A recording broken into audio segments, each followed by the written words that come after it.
चलिए फिलहाल हम लोग अभी खड़े हैं बिहार बोर्ड परीक्षा समिति, अभी BSV के पास हम लोग पटना भी खड़े हुए हैं और आपके हम लोग के साथ जुड़ी हुई है इस बार के बिहार बोर्ड के टॉपर प्रिया कुमारी, जो कि विद्या क्लासेस और विद्या एकेडमी और हाई एकेडमी दोनों क्लासेस में पढ़ी हुई है।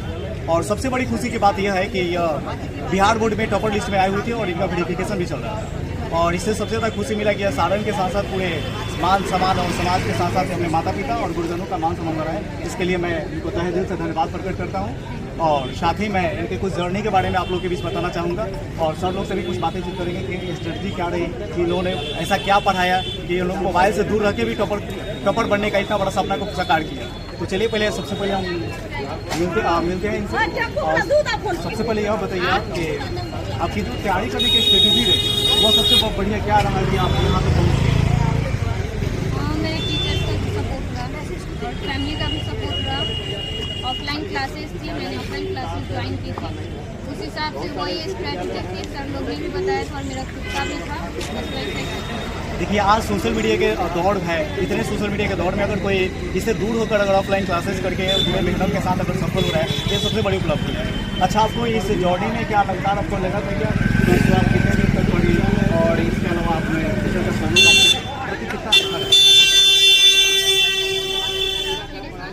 और फैमिली का सपोर्ट रहा, फैमिली का सही हो जाता। जैसे आपने मोबाइल की बात की, मोबाइल को लेकर पेरेंट्स को भी होना चाहिए कि बच्चा फोन ले रहा है तो क्या यूज़ कर रहा है, पढ़ रहे नहीं। अब पढ़ने के लिए भी फोन दे रहे हैं आजकल पेरेंट्स, वाला गया जैसे मेरे पापा ने रखा था, मैंने सुना है कि लेकिन मेरे पापा भी देखते थे क्या पढ़ते हैं या नहीं पढ़ते हैं, कितना पढ़ा। बिल्कुल, गार्जियन को भी एक संदेश है ना कि गार्जियन जब भी अगर बच्चे को फोन दे रहा है पढ़ने के लिए तो उसको देखे बैकग्राउंड में जाकर। या सबसे बड़ी है कि आज के दौर में बच्चे यही नहीं कर पाते हैं ना कि बच्चे का मोबाइल लेकर मिसयूज़ कर रहे हैं, उस मिसयूज़ का ज़्यादा फायदा उठा रहे हैं।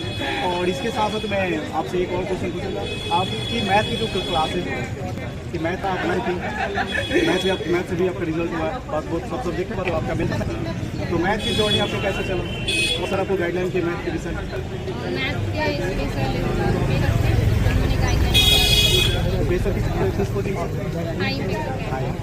मैथ काफ़ी क्लासेज होती है।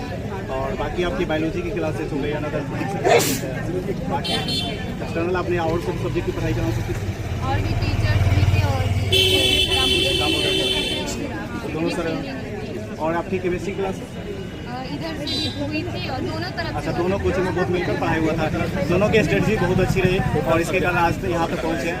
और सबसे बड़ी धन्यवाद मैं देना चाहूँगा कि ये जो सर लोग हैं आप लोग के सामने दिख रहे हैं, इन सर लोग के जो योगदान रहे ना इस दौर में इतने बढ़िया से जो तैयारी करा है कि हमें लग रहा है कि यहाँ तक पहुँचने के लिए बहुत तपस्या करना पड़ता है, बहुत आगे बढ़ना पड़ता है। और जो आज ये मुकाम हासिल हुआ है सर लोग तक आती को तो सर से भी पूछना चाहेंगे कि सर आपकी तो तैयारी की स्ट्रेटजी क्या रही कि बच्चे टॉपर यहाँ तक पहुँच गया, आने वाले बच्चों के लिए भी आपका क्या रहेगा, नेक्स्ट ईयर में भी आप यहाँ पर पहुँचेंगे क्या?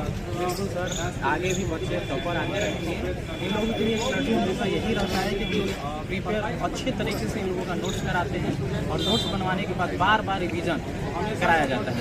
और रिवीजन के माध्यम से इनके अंदर हम लोग उत्साह पैदा करना चाहते हैं कि क्लास में अच्छा करें, क्लास के माध्यम से स्कूल में अच्छा करें, स्कूल के माध्यम से उसके बाद अपने प्रखंड में, जिला में और आज देखिए आज पूरे बिहार में बच्चे अच्छा की। हम यही बातें रुपेश सर से भी जानना चाहेंगे, हाई इम्पैक्ट के डायरेक्टर हैं सर और ये लड़के दोनों क्लासेज में पढ़ी हुई है। तो सर का क्या गाइडलाइन रहा कि दोनों बहुत मिलकर इतने बड़े मुकाम पे पहुंचा दिया? हमको लग रहा है कि आगे तक इस तरीका का टीचर का गाइडलाइन रहेगा तो हमें लग रहा है हाई तक पे पहुँचने में टाइम नहीं लगेगा। सर क्या गाइडलाइन रहा आपका? गाइडलाइन यही था कि पूरे हम लोग स्ट्रैटेजी तैयार किए थे, पूरा नोट्स वगैरह हो गया, रिवीजन पर ज़्यादा फोकस, राइटिंग स्किल पर ज़्यादा फोकस हम लोग तब जा करके आज बहुत अच्छा लगा। आप सबसे बड़ी एक शुभकामना है कि साथ साथ एक सवाल भी पूछ लेते हैं आपसे कि अच्छा आप जो बैंक वाले जो हम लोग टेस्ट सीरीज भी चलाते थे और संडे टेस्ट भी लेते थे, क्या प्रोसेस है? बहुत अच्छा टेस्ट सीरीज होना भी चाहिए क्लासेस में। और एक आपसे आखिरी क्वेश्चन है कि आप आने वाले जो बच्चे हैं जो अभी 12th में पेडिंग है, जो 11th में क्लासेस लेंगे, उनके लिए आपका क्या संदेश रहेगा, कैसे तैयारी करेंगे? क्योंकि आपसे तो आप इस समाज की प्रेरणा स्रोत बनी, आपसे लोग अब सीखने आएंगे क्योंकि इस पूरे समाज को आपने गौरवान्वित किया। तो उसके लिए सबसे बड़ी बात उपलब्धि होती है कि आप आने वाले जो बच्चे हैं उनके लिए फ्यूचर में जो बच्चे हैं, जो हमारे से बोलते हैं क्या संदेश रहेगा, कैसे वो support करेंगे? पहले तो उनमें खुद में होना चाहिए कि हमको पढ़ना है, सेल्फ स्टडी भी करनी है। सर लोग के भी कहने से कुछ नहीं होगा जब तक खुद के अंदर नहीं होगा, तो उनके अंदर भी होना चाहिए कि पढ़ना है। चलिए ये जुनून और जज्बा आप लोगों के सामने दिखाई दे रहा है, और यही जज्बा के साथ सबसे बड़ी बात उपलब्धि अगर रही कोई, और एक सर है और सर से भी बात करने जाएंगे। सर से सुनिए, मेरा आपसे सजेशन है, मैं ऑलरेडी रिक्वेस्ट कर रहा हूँ, ये है मैं इनके टीचर हूँ, मैं पटना में चलाता हूँ संस्था स्कूल में चलाता हूँ, और ये मेरे स्टूडेंट है, वहाँ संस्था चला रहे बहुत खुशी की बात है। लेकिन एक बात हमेशा याद रखिएगा, जितने पेरेंट्स खुश होते हैं किसी के बच्चे के रिजल्ट से, उससे 1% भी कम टीचर खुश नहीं होता। टीचर भी, उसके भी आंखों में आंसू आ जाते हैं खुशी से जब भी आपका स्टूडेंट आगे सक्सेस करता है। अब मोह माया की दुनिया में हम नहीं जानते हैं कि क्या कैसे टीचर है, लेकिन हम ऐसे टीचर जानते हैं, हम उस तरह से बिहेव करते हैं जितने पेरेंट्स को खुशी हो उससे 1% भी कम टीचर को खुशी नहीं होती है किसी भी रिजल्ट में। और मैं आपको प्रॉमिस कर रहा हूँ, मैं बहुत आज से नहीं 15 साल से पढ़ा रहा हूँ, ये लड़की इतने काउंसलिंग हो रहे हैं, टॉप 10 में रहेगी, ये मेरा वादा है। आप देखिएगा, क्योंकि मैं इतना देखा ना, टॉप 10 में 100% रहेगी, ये डिटेल है मेरा, ये मेरा एक्सपीरियंस है। और एक सर और भी आए हम लोग के साथ में, सर से भी बात करना चाहेंगे कि सर आपकी स्ट्रेटजी क्या रही तैयारी कराने में, क्योंकि एक सफल बनाने के लिए शायद कितने उसके पीछे कम छिपा रहता है, कितने मेहनत सीखी रहती है। सर आपका क्या रहा? मेरा स्ट्रेटजी रहता है पढ़ाने का, कोई भी टॉपिक को पढ़ा है, ठीक है, तो बच्चे को मेहनत कम करना पड़े। टीचर के लोग कितना ज़्यादा मेहनत कर देते हैं कि बच्चे को बहुत, जैसे मान लीजिए कोई टीचर पढ़ा रहे हैं, तो बच्चे को जाकर 3 घंटा पढ़ना पड़े, तो हमेशा कंसेप्ट समझाता है बच्चे को, तो उसका टाइम ड्यूरेशन पढ़ने के लिए बहुत कम है। उनको 2 घंटा पढ़ने का होता नहीं है, तो आधे घंटे पर 3 घंटे का पढ़ाई इस पर बात करते हैं, इसी स्ट्रेटजी पर काम करते हैं। और जितना पढ़ाते थे उसके ये चीज़ें हम लाइव भी करते थे, उसका परिणाम आपको और केमिस्ट्री में आप इनसे पूछ भी सकते हैं हर एक कॉन्सेप्ट को किस तरह पढ़ाया जाता था, जिस तरह से बताया जाता था, बताने का तरीका क्या था, और उनका उसमें योगदान क्या है, ये भली बात बताने के लिए बहुत अच्छा लगा सर। और सर सब कुछ बोलना चाहेंगे?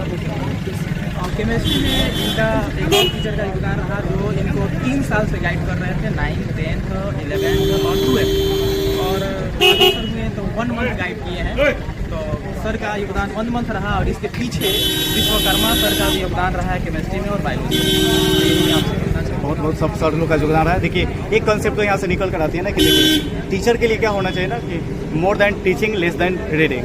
अगर वहाँ पे मोर देन अगर रीडिंग कर रहे हैं ना, ज़्यादा पढ़ रहे हैं तो कम पढ़ाएंगे, अगर कम पढ़ेंगे तो ज़्यादा पढ़ाएंगे। बस यही रहती है ना कि तो टीचर से बस यही है कि थोड़ा सा है कि ज़्यादा से ज़्यादा आप लोग रीडिंग करिए तो टीचिंग आप लोग कम करेंगे, ये सबसे बेहतर होती है ना। क्लास में आने के बाद क्लास के नोट्स पहले से रेडी होना चाहिए, टीचर को ज़्यादा पढ़ेगा तो कंसेप्ट जो होगा ना बढ़िया पढ़ाएगा। तो आज कंसेप्ट का ही हमें लग रहा है कि कारण है कि आज ये लड़की यहाँ तक पहुँची है, इसके लिए मैं सब सर लोग का धन्यवाद देना चाहता हूँ। और आप लोग सबसे ऑब्वियसली इनके पिताजी हैं जो इनके इतने संघर्ष करके यहाँ तक पहुँचाए हैं, तो इनके पिताजी से भी कुछ जानना हम चाहेंगे कि आपका कैसा योगदान रहा यहाँ तक अपने बेटी को सफल बनाने के लिए, टॉपर्स बनाने के लिए। एक दिन में तो ये मुकाम हासिल नहीं हुआ है, लेकिन एक दिन यहाँ हम लोग आज खड़े हैं। इसके पीछे का जो संघर्ष है, इसके पीछे इसका तरीका है, इसका मतलब सर लोग का भी है, लेकिन एक दिन यहाँ खड़े हैं, एक दिन में नहीं। लेकिन राहत जो मोबाइल का, तो मोबाइल इसको बस स्टडी के दौरान ही मिलता था, उसके अलावा मोबाइल से इसका अभी तक नाता नहीं रहा है। चलिए बस यही कहना चाहेंगे कि ज़्यादा से ज़्यादा और भी बिहार की जितनी भी लड़कियाँ हैं, आपके जैसे फादर हो, आपके जैसे मेहनत करने वाले सारे फादर्स हो जाए ना, तो हमें लग रहा है कि और सफलता बहुत आगे निकलेगी और लड़कियाँ और दौड़ में आगे बढ़ेगी। कुछ लड़कों पे भी ध्यान देना, सोशल मीडिया पे थोड़ा ध्यान रखते हुए आगे की पढ़ाई करें, जो कि आपके सामने मिसाल दिखाई दे रही है। सोशल मीडिया से दूर रहते हुए, आज ऑनलाइन शिक्षा के दौर में रहते हुए भी दिक्कत कहा जाता है ना कि एक दो तरह के दूध होते हैं, जैसे एक डिब्बा का दूध पी लीजिए और एक माँ का दूध पी। हमको लग रहा है कि माँ का दूध असफल हो गया है और डिब्बा का दूध असफल हो गया है, ये चीज़ें दिखाई दे रही है। चलिए बहुत बहुत धन्यवाद आप सभी को जुड़ने के लिए, और इस तरीके से अपने घर पे जहाँ भी रहें प्रेरणा का स्रोत बनाएं। और हमें लग रहा है कि इससे काफ़ी हम भी मोटिवेट हुए। आप सभी को जुड़ने के लिए बहुत बहुत धन्यवाद।